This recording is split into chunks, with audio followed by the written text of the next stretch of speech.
Estamos aqui com aula 2 do sistema endócrino. Começamos com controle endócrino dos processos fisiológicos. Então, é o controle geral do organismo, né? O sistema nervoso e o sistema endócrino são juntos, unidos, que vão comandar aí as funções do organismo. Então, os hormônios que trabalham com o crescimento é o GH, T3, T4, tireoide, né? Insulina do pâncreas, né? Que ele produz. Os hormônios do crescimento, ele vai, lógico, como o próprio nome diz, vai auxiliar aí, né?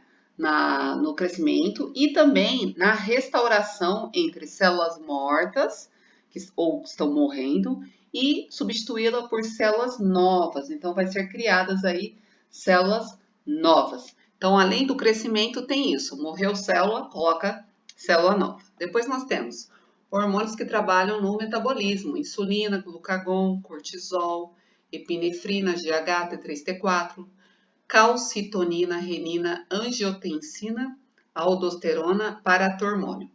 E células que trabalham na reprodução, que são estrógeno, progesterona, testosterona, FSH, LH, prolactina e ocitocina.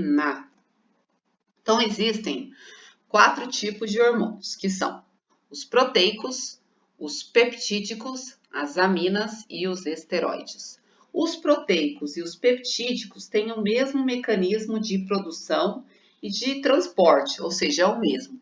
Os peptídeos e proteicos seriam mais ou menos a mesma coisa, porém em uma dimensão menor. Os peptídeos, vários peptídeos unidos, vão formar a proteína, que são os proteicos. Então, os peptídicos seriam menores que os proteicos, se nós vamos ver assim a modo grosso, né? Mas eles são, a estrutura é mais ou menos a mesma, porém a largura é bem diferente. Os peptídeos são menores que os proteicos. Aí depois nós temos as aminas, que seriam hormônios, né? Falando errado, produzido por neurônios, ou seja, um exemplo a dopamina. E os esteroides seriam os lipídios, né? Os lipídios são hidrofóbicos, eles não gostam, né, de água. E eles têm uma molécula de colesterol, que seria essa aqui, do lado. Tá ok? Bom, então os proteicos e os esteroides são os mais importantes e é o que vamos dar mais ênfase aqui nesta aula. Então, continuando, síntese e secreção de hormônios peptídicos, né? Os hormônios proteicos em si.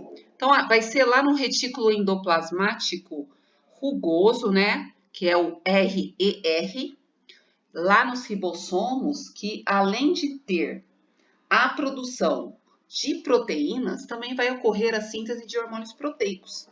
E vai ter, então, aí a formação de pré e pró-hormônios. Então, lá no retículo endoplasmático, formou pré e pró-hormônios.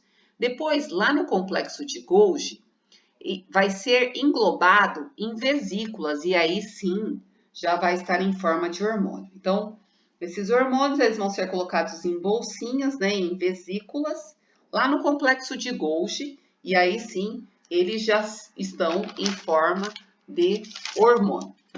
Aqui a vesícula, ó. Aí, quando ela recebe um estímulo, que é o influxo, dentro, entrou o cálcio lá na célula, o que ocorre? Com esse estímulo, ele vai ele vai sair, né? Chegou o estímulo, ele vai ser excretado. Então, ocorre um processo de exocitose. Então, são liberadas essas vesículas, com os hormônios dentro, na presença de cálcio. Então, chegou cálcio, foi liberado. Caso não tiver nenhum tipo de estímulo, essas vesículas elas serão armazenadas e vão ser liberadas quando receber um tipo de estímulo. Tá ok? Agora, síntese e secreção dos hormônios esteroides, que são os adrenocorticais, os hormônios adrenocorticais e hormônios sexuais. Então, os adrenocorticais são aqueles produzidos pela adrenal. Aqui, ó, adrenocorticais, tá?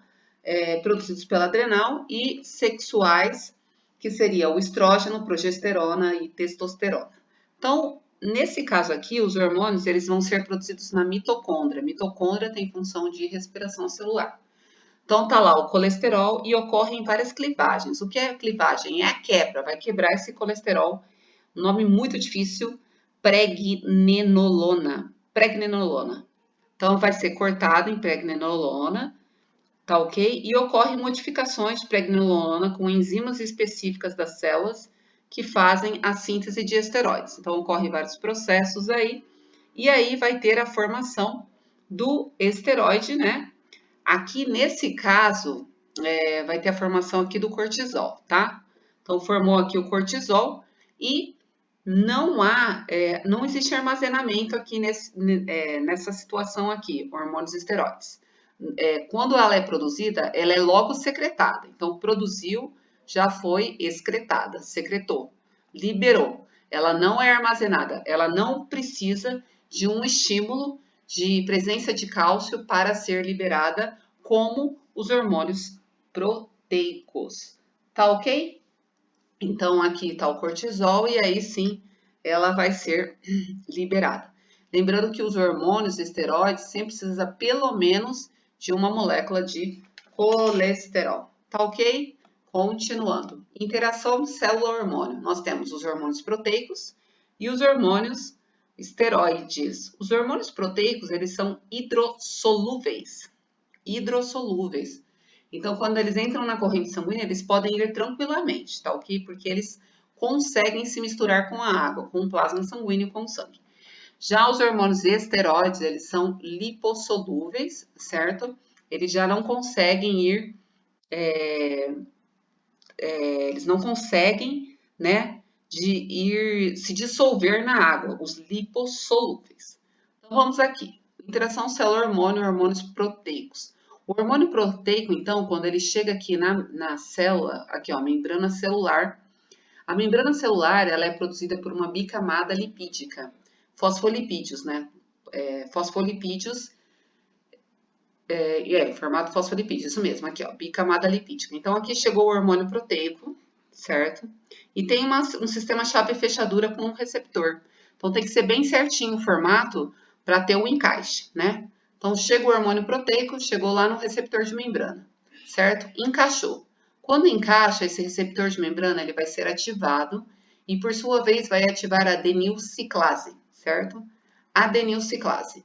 E aí, quando ativa essa adenilciclase, ocorrem várias reações dentro da célula, até que vai ocorrer o quê? O efeito biológico nesta célula. Então, o hormônio chega, o hormônio proteico, ele se encaixa com um receptor de membrana, certo? E aí vai ativar a adenilciclase, que é um segundo mensageiro, e aí vai ocorrer várias reações dentro da célula, tendo então um efeito biológico. Tá ok? Então, aqui, como foi falado, né? Eles são hormônios hidrossolúveis, facilmente solúvel no sangue, na corrente sanguínea. Então, ele não precisa se ligar a nada. Agora, vamos para os hormônios esteroides. Interação célula-hormônio, hormônios esteroides. Já os esteroides, eles são lipossolúveis. Então, eles vão precisar se ligar a uma proteína para ser transportados. Um exemplo disso é usado muito, né? A proteína albumina, que vai transportar vários hormônios esteroides. Tá ok?